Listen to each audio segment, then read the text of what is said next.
안녕하십니까. 해운대 부민병원 박억순입니다. 자, 오늘은 병리학 강론이죠. 강론 1장 근골격계 질환에 대해서 말씀드리겠습니다.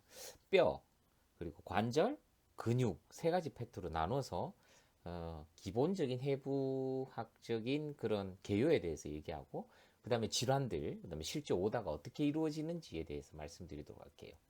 지난 시간에 이제 총론 마지막 장이었죠. 노화에 대해서 쭉 얘기를 했었습니다. 보편성이란 게 있었고요. 그리고 내인성, 본질성. 그러니까 뭐 노화의 원인이 뭐 어떤 게 되느냐. 그리고 뭐 곰퍼스 곡신이라고 이런 거 있었고. 내인 본질성은 결국은 다 죽는다는 거. 그리고 뭐 장기 변화라든지 여러 가지 이벤트들이 일어날 수 있다는 얘기했었죠. 기능 변화와 합병증도 생길 수 있다. 그래서 정리를 해보면 적정 나이가 되면 급격히 사망률이 증가한다. 뭐 이런 처음부터 끝까지 한번 쭉 읽어보시면 이런 거 했었지라고 기억하시기 좋을 겁니다. 그다음에 이런 거 물리적 손상했었죠. contusion, abrasion, incised injury, superficial laceration, laceration, stab wound, 그리고 fracture 이런 것들이 있었고요. 빨갛다 이러면 1도, 물집이 잡혔다, 블리스트가 있으면 2도, 괴사가 있으면 3도 이런 거 있었죠. 9, 그죠? 9, 앞판 18, 뒷팔 10판 18, 다리 하나씩 18, 18, 20%가 넘어가면 sepsis 같은 것도 올 수 있기 때문에 잘 봐야 된다. 뭐 이런 얘기 했었습니다. 술 같은 경우에도 뭐 중추신경계부터 시작해서 간, 위장관, 심혈관계 여러 가지 이상들이 생길 수 있었고요. 얘는 마라스무스, 얘는 카시오커, 카캑시아라고 하죠. 특별히 단백질이 부족하면 이렇게 됩니다. 그리고 암이라든지 이런 경우에 단백질 소모성 때문에 이렇게 이제 악액질이 나타날 수 있다라는 얘기도 했었죠. 자, 오늘은 이제 실제 오도와 관계 있는 실제적인 질환에 대해서 언급하도록 하겠습니다. 제가 안 본 거는 웬만하면 뺐어요. 좀 유명한 놈들로 주로 언급을 했고, 그리고 꼭 알아야 되는 거 위주로 했으니까 한번 보시기 바랍니다. 일단 뼈 질환에 있어서 해부학적인 기초적인 기초인데요. 일단은 터미널로지는 다 알고 있어야 되죠. 스켈레톤 하는 거. 그래서 몸통뼈대, 액셜 스켈레톤은 뭐 어느 정도 토라식, 뭐 벌테브라, 스컬, 그리고 뭐 어펜디큘라 스켈레톤 이렇게 구성되어 있는데 이 그림 보시면 해부학 때 했습니다. 머리 쪽, 프론탈, 파리에터, 오시피탈, 템포랄, 그다음에 뭐 자이고마틱, 막실러리, 만디블, 그다음에 이제 어깨 쪽 넘어와서 클라비클 있죠, 스카풀라 있죠, 휴메리스 있죠, 레디우스 울라, 그다음에 이제 카팔 본들, 그다음 팔랑스들, 그리고 가슴 앞쪽으로는 각종 립들, 뭐 11번, 12번은 플라팅이다. 스터넘 있었죠, 마뉴브륨 있었고, 지포이드 프로세스 있었습니다. 그래서 척추 벌테브라 쭉 따라 내려와서 펠빅본 있었죠, 일리움, 이스치움, 퓨비스 이런 것들이 있었고. 그 다음에 이제 다리 쪽으로 내려오면 이거는 이제 피머라고 하죠. 피머, 티비아, 피뷸라, 그 다음에 이제 타잘본, 그리고 각종 아, 발가락 뼈들 뭐 이런 것들이 있었죠. C 스파인, T 스파인, L 스파인, 뭐 세이크름 이런 거 있었습니다. 그냥 뭐 쭉 알고 있어야 뭘 할 거 아닙니까, 그죠? 그래서 뼈의 기능은 지지하죠. 무브먼트도 하고 조율도 하고 무기질 저장합니다. 특히 칼슘 같은 거 연관이 있었죠. 그리고 공기 공간으로서 소리 공명 이런 것도 할 수 있습니다.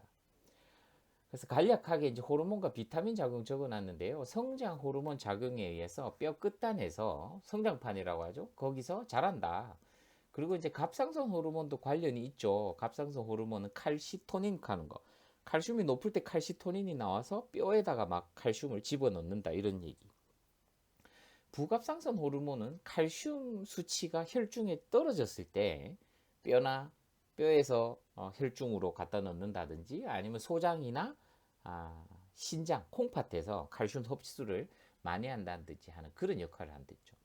그리고 이제 성호르몬 에스트로겐, 테스토스테론도 테스토스테론도 테스토스테론도 역할을 한다 이런 얘기 했었고 스테로이드를 많이 쓰면 골다공증이 생긴다라는 얘기도 했었습니다. 그리고 비타민 C나 비타민 A도 영향이 있고 특히나 중요한 지용성 비타민이죠. A, D, E, K 중에 D, 비타민 D는 칼시트리올이라고 이름이 따로 있죠. 이놈은 칼슘과 인이온의 흡수와 운반을 자극하는 그런 역할을 한다. 여름에 햇빛 많이 비치면 이거 많이 나온다 이런 얘기를 했었습니다. 그래서 요거는 생리학에서 들고 온 건데요. 칼슘 농도가 증가하면 갑상선에 칼시토닌이 나와서 뼈에다가 집어넣는다. 그래서 정상이 된다. 혹시 혈중에 칼슘 농도가 떨어져 있으면 부갑상선에서 파라타이로이드 호르몬이 나와서 뼈에 있는 놈 혹은 콩팥이나 소장에서 칼슘 흡수를 증가시킨다. 이런 얘기 했었습니다. 여기에서 또 나오는 게 칼시트리올 하는 것도 나왔었죠. 여기 쳐놨죠. 그죠? 그리고 이제 뼈가 이제 부서진 다음에 회복되는 과정을 보면 일단 혈종이 생기죠. 피가 난다는 거죠. 뼈 안에도 혈종이 생기고 가골이 약한 가골이 형성되었다가 점점점 단단해지고 결국 뼈가 재생되는 이런 회복 과정을 거친다는 거죠. 그래서 몸통 뼈대에 대한 이런 얘기들 했었습니다. 정리 한번 해보시면 되고요. 자, 이제 각종 뼈질환인데요. 뼈에서 두 번째 뼈질환인데요. 각종 뼈질환은 이런 종류들이 있어요. 발육장애, 뭔가 부족한가? 잘 크지 않는가? 혹은 잘못 자랐던가 하는 것들. 그 다음에 이제 내분비와 대사장애, 내분비, 대사 이런 것들은 뭐 칼슘하고 또 연관이 있을 수 있겠다, 그죠? 그 다음에 호르몬하고도 연관이 있을 수 있고, 그 다음에 이제 감염에 의한 골수의 염증, 또 캔서, 암도 있을 수 있겠고, 이제 골절도 있을 수 있고, 우리가 가장 흔하게 보는 거는 뼈질환들은 뭐 골절을 조금 흔하게 볼 수 있겠다라는 생각이 듭니다. 자, 발육질환 보시면 이제 첫 번째 그림 보시면 이거 좀 이상하다, 그죠? 뼈가 반듯반듯해야 되는데 굽어 있죠. 이게 막뼈대기 과정이 손상이 있어서 막뼈대기 과정의 결함으로 뼈가 극도로 약해짐, 골 형성 부전입니다. 악교질 합성 결핍도 있는 골 형성 부전의 대표적인 그림이고요. 두 번째 그림 보면 패밀리가 전부 다 난쟁이죠. 드왈피즘이라고 이렇게 얘기하는데 이거는 연골 무형성 외소증이라고 얘기합니다. 아라는 말이 없다는 얘기거든요. 콘들로플라시아, 연골이 자라지 않았다. 연골 자라는 게 붙어 있으니까 자라지 않는다.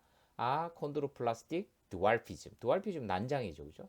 패밀리입니다, 패밀리. 유전에 의해서 이거는 연골 뼈대기 과정이 결함이 돼 있으면 이런 질환들이 생긴다는 거죠.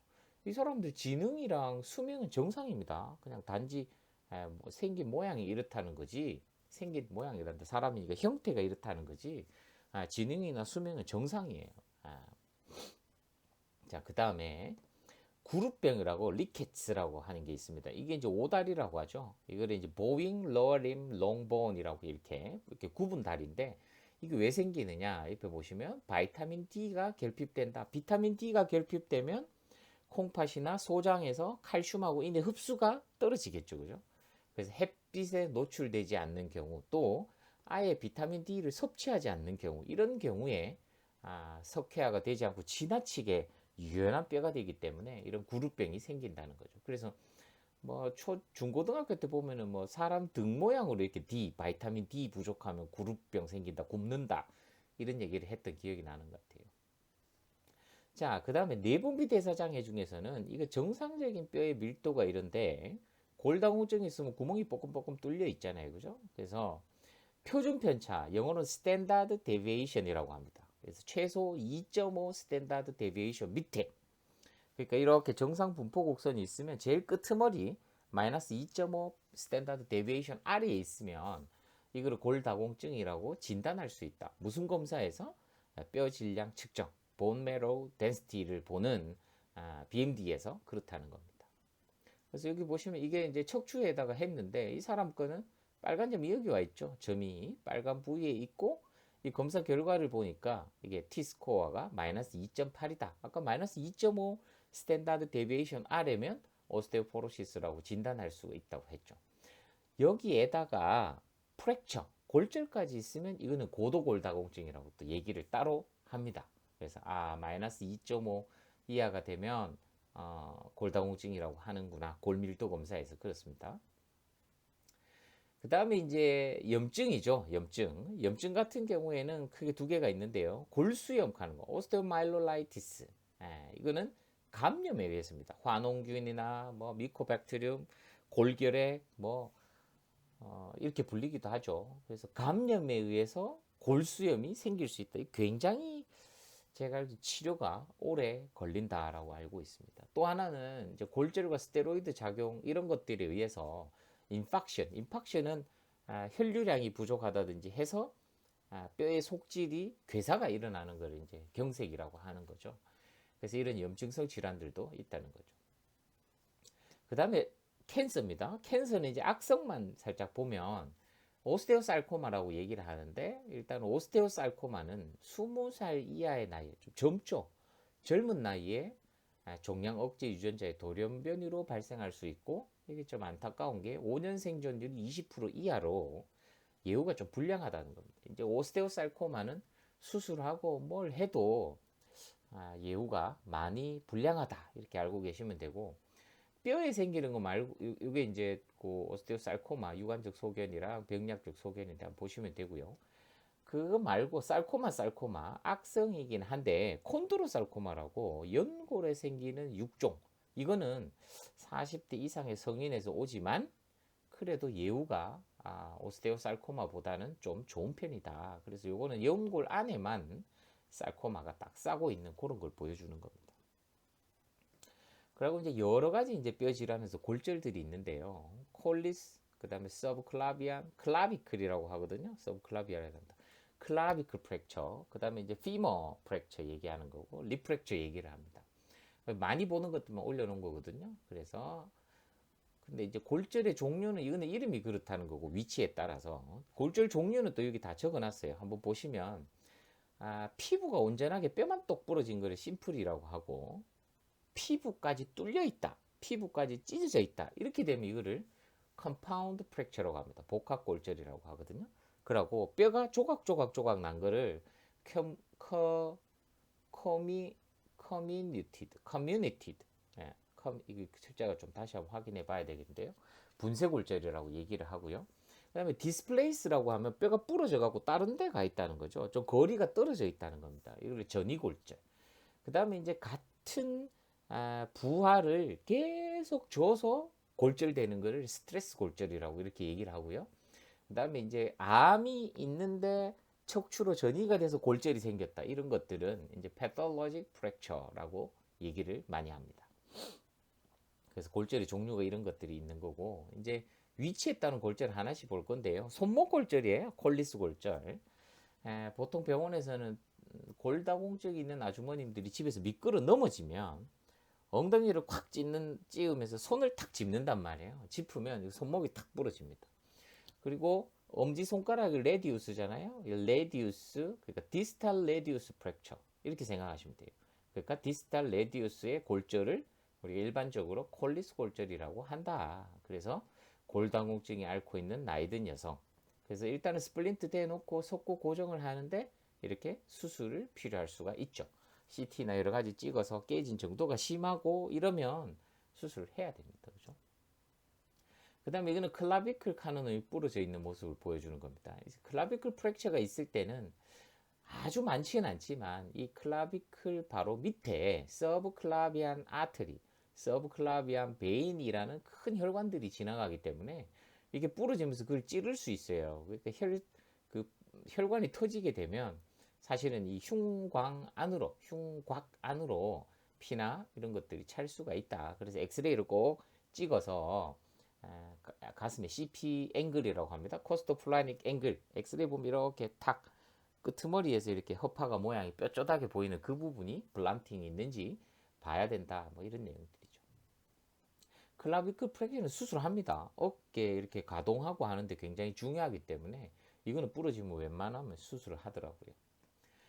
자, 그 다음에 이제 피머넥 프랙처라고 있습니다. 넙다리. 이거 피머라고 하는 거고, 이게 이제 펠비스 AP라고 하는 사진인데, 오른쪽과 왼쪽 다 나오진 않은데 비교해 보면, 오른쪽 은 이거가 뭐 푹 들어간 것 같아요. 원래 이렇게 라인이 부드럽게 연결돼야 되거든요. 그래서, 이제, 아이고, 피머 넥 프랙처가 있습니다. 콜리스 골절하고 거의 뭐, 이거 아니면 그거라고 보시면 됩니다. 넘어지면. 그래서 이건 인터널 픽세이션 해놓은 건데요. 이걸 할 수도 있고, 아트로플라스티라고 해서 인공관절로 갈아주는 경우도 있습니다. 그건 깨진 정도에 따라서 다르겠죠. 그래서 또 세부적으로 이 해부학적 구조에서 이 트로칸트라고 하잖아요. 이 트로칸트의 인터트로찬테릭 프랙처 이렇게 얘기하기도 하고, 서브캐피탈 프랙처 이렇게 위치상으로 구분을 조금 해주는 경우도 있다는 겁니다. 수술하고 나면 굉장히 물리치료하는데 오랜 시간이 걸립니다. 그다음에 이제 갈비뼈 골절인데요. 이게 사프스톤에서 하나 들고 온 그림인데 그 갈비뼈 골절은 위치에 따라서 일단 첫 번째 좀 중요하죠. 오른쪽 갈비뼈 골절이냐, 왼쪽 갈비뼈 골절이냐, 앞쪽 갈비뼈가 부러져 있느냐, 뒤쪽 갈비뼈가 부러져 있느냐. 앞쪽에 보시면 거의 스터넘 옆에는 연골로 되어 있어요. 어느 정도까지는. 그 다음에 진짜 뼈가 등 쪽까지 이렇게 되어 있거든요.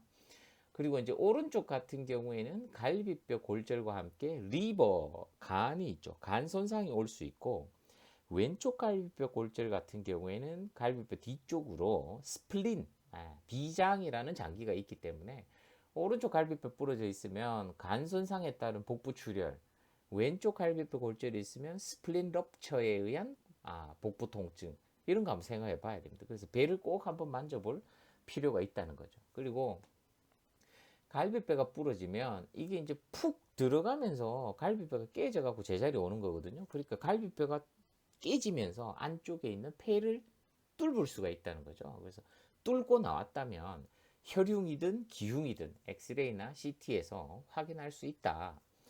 그 혈흉의 양이 어느 정도 찾느냐에 따라서 관을 집어넣을지 안 넣을지 보통 고민을 하거든요. 그런 것처럼 이게 이제 기흉이 많이 차 있으면 또 흉곽을 그 관을 집어넣어야 되는 그런 경우가 있습니다. 그래서 복부 CT도 좀 찍어볼 필요가 있을 수 있다. 간손상, 지라손상 뭐 이렇습니다. 자, 이제 첫 번째의 실제 오더. 아무래도 제가 하다 보니까 말이 많아지지만 세 개로 나누더라도 할 말 많이 하고 해야 안 되겠나 싶습니다. 자, 실제 오더 첫 번째는 pelvic bone fracture입니다. pelvic이란다. 그 피머 넥 프랙처. 자, 베드레스트 시킵니다. 다니면 안 되겠죠. 어디 서지도 못하는데 어딜 다니겠어요. 이게 이제 MNNPO라고 되어 있는 게 뭐냐면 Midnight NPO라는 얘기입니다. 그러니까 저 자정쯤에 굶겨라. 왜? 다음날 수술하겠다. 이런 의미입니다. 그래서 이 의사들이 일반적으로 내는 지시 오더에 이런 것들 적어 놓습니다. 혈압을 8시간 만에 바이탈을 체크해라. 침대에 눕혀놔라. 일반적인 밥을 먹여라. 하지만 미드나잇 자정에 금식을 시켜라. 이렇게 하는 이유는 과다 출혈 가능성 때문에 밤에 한번 혈압 맥박을 체크해 봐야 됩니다. 그거 꼭 해봐야 됩니다. 나이 많은 분들 과다 출혈돼 갖고 문제되는 경우도 있거든요. 출혈이 있으면 혈압도 떨어지지만 맥박수가 올라가요. 그래서 그런 것들을 한번 확인해 보겠다는 겁니다. 왜 혈압을 떨어지고 맥박이 올라갈까요? 산소를 실어 나르는 적혈구수가 딴 데로 갔단 말이에요. 그럼 똑같은 걸 요구를 하고 있죠, 우리는. 다른 조직과 세포들은. 그러니까 배달하는 차가 없으면 한 번 더 돌아야죠. 그러니까 심박동수가 빨라지는 겁니다. 혈압은 떨어져 있고. 그래서 그렇게 이해하시면 되고, 영상 검사는 보시면 가슴 사진 기본적으로 찍어줘야 되고, 펠비스 아까 엉덩이 쪽 사진이죠. 그놈 찍어주고, 엉덩이 쪽 CT도 찍어서 보통 3D로 찍어보면 이게 깨진 위치나 모양이 다 보이거든요. 그걸 보고 인터널 픽세이션을 할지 아니면 아트로플라스트를 할지 나이나 여러 가지 이런 것들을 고려해서 수술을 결정한다는 겁니다. 혈액 검사에서는 보통 뭐 CBC하고 간 수치, 그다음에 콩팥 수치, 전해질 수치, 그다음에 이제 혈액 응고 인자들 검사 이런 것들 하겠죠. 그다음에 바이럴 마커라고 이제 얘기하는 이런 것들 주 검사를 합니다. 그리고 이제 수술이 좀 길어진다든지 힘든 수술을 해야 된다. 시간이 롱텀으로 걸려야 되는 그런 경우라면 풀모너리 펑션 테스트라고 해갖고 FVC나 FEV1이라고 해서 호흡 하는 거 제한성이냐 폐쇄적 폐질환이 있는지 꼭 확인을 하고, 나이 드신 분들은 이제 심초음파나 BMD 같은 거 골다공증 정도가 어떤지, 이거는 뭐 보험이 되고 뭐 여러 가지 복잡한 내용들이 있지만 수술과 관련된 여러 가지 기본적인 검사라고 보셔도 크게 차이는 없을 겁니다. 그래서 BMD 해보면 아까 마이너스 2.5 스탠다드 데비에이션 뭐 이런 얘기 했었죠. 그래서 처치는 움직이지 말라고 이제 유린백을 채워주기도 하죠. 그리고 이제 고정을 하고 시원하게 해주고 이렇습니다. 그리고 근육이완제나 진통소염제 줄 수 있고요. 그래서 여러 가지 수술 방법이 결정할 수 있다. 수술하고 난 다음에는 어느 정도 회복하는 동안에 베드레스트를 해야 되거든요. 침대에 놔두기 때문에 폐색전증, 이게 이제 가만히 놔두면 정맥 같은 데서 핏덩어리가 생겨갖고 이놈이 이제 우심실을 통해서 풀모너리 아테리, 그러니까 허파 동맥을 탁 막아버리면 그때는 숨차고 막 여러 가지 이런 증상들이 생길 수 있다는 거죠. 그래서 이 수술 해놓고 막 스타킹도 씌워 놓고 막 여러 가지 그런 조치들을 합니다. 그 다음에 이제 멀티플 리프랙처죠. 다발성 골절, 갈비뼈 골절은 뭐 이렇게 컨투전이라든지 아니면 폴다운 떨어졌다든지 이러면 생기는데 보통은 갈비뼈 골절이 있을 정도면 폐에도 좌상이 생깁니다. 소프트한 티슈인 폐에도 좌상이 생기는데 이게 이제 시간이 조금 지나면 폐렴으로 갈 수 있어요. 가래를 잘 뱉지 못한다거나 이렇게 되면. 그래서 expectoration encourage라고 기침을 잘 할 수 있도록 이런 걸 많이 요구를 합니다. 그러니까 산소 주기도 하고 폐렴 걸리지 말라고 하는 겁니다. 쉽게 얘기하면. 그리고 복부 통증이 있으면 아까 얘기했듯이 간 손상이나 지라 손상 때문에라도 복부 CT를 좀 찍어보는 경우가 있다는 거죠. 그래서 피 검사합니다. 가끔 호흡 곤란이 아주 심하면 산소 포화도 검사를 해서 이게 무슨 문제가 있는지 다른 것도 찾아보게 되고 립밴드라고 이렇게 밴드 같은 거 채워 놓으면 조금 덜 아프죠. 그래서 움직이지 말라는 거의 일환입니다.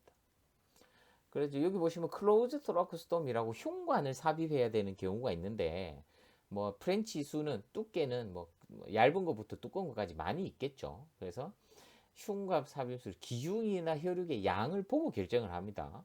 기흉이 아주 작으면 넣지 않지만 기흉은 좀 양이 되면 흉관을 넣어야 되고 혈육 양도 좀 많다 싶으면 피를 빼기 위해서라도 넣습니다. 근데 넣었는데 시간당 한 200cc 이상 2시간 이상 피가 펑펑펑펑 바틀로 나온다. 그러니까 흉관 넣었는데 글로 피가 나온다는 말은 이게 차여있던 피가 나오는 게 아니고 지금 피가 나고 있다는 거죠.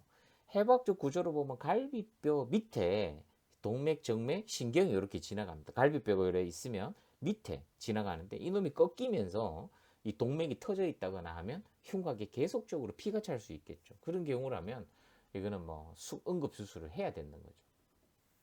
또 이제 프레일 체스트라 이런 것들이 있습니다. 프레일 체스트는 들이마시면 흉곽이 올라가면서 내압이 그러니까 음압이 걸려야 숨이 쑥 들어오는데 이게 이제 갈비뼈가 이렇게 한 개에서 중간에 이렇게 끊겨 있으면 이게 반대로 되거든요. 반대로 숨 쉬는 거 동요퉁이라고 하는데 이런 동요흉이 있으면 이거는 이제 인투베이션이나 벤틸레이션을 달아야 될 그런 경우가 있을 수 있다는 거죠. 그래서 이거는 굉장히 왼쪽 편 가슴 쪽에 갈비뼈 골절이 굉장히 심하고 폐가 이렇게 허옇게 되어 있는 게 폐 좌상이고 이건 아마 헤마토마라고 하는 피가 차 있는 걸 거예요. 아마 바깥쪽에서 받는 환자 사진이 이렇고 결국은 이제 수술하는 거죠. 이렇게 나가 있는 디스플레이스먼트 되어 있는 갈비뼈를 이렇게 고정을 해주는 거죠. 립밴드. 그래서 결국 다 수술 다 하고 하니까 립밴드는 보이고 폐가 이렇게 짜부러 들어있고 피가 찼던 게 다 펴져 있는 그런 모습 보여주는 겁니다. 그래서 그 다발성 늑골 그러니까 멀티플 리프랙처의 중요한 티칭 포인트는 또 하나가 있는데 엑스레이 보면 갈비뼈 골절이 안 보일 수도 있어요. 근데 절대 골절 없습니다. 이렇게 얘기하면 안 됩니다. 이게 이제 뼈라는 게 한번 부러지면 주 위에 있는 골막이나 이런 게 덮여 있고 근육이 긴장이나 이런 것들 때문에 약간 리니어 프랙처, 실금 갖는 건 안 보일 수 있어요. 특히나 갈비뼈는 더 그렇습니다. 그래서 보통 한 2, 3일 정도 후에 계속 아프면 꼭 다시 한번 찍어볼 때 이렇게 딜레이하게 리니어 프랙처가 관찰될 수 있다는 얘기를 꼭 해줘야 된다는 거죠. 그래서 그게 조금 갈비뼈 골절은 좀 중요하다. 이렇게 하시면 될 것 같아요. 자, 첫 번째 뼈에 관련된 거는 여기까지 하고 두 번째 관절 질환은 다음 시간에 하도록 하겠습니다. 감사합니다.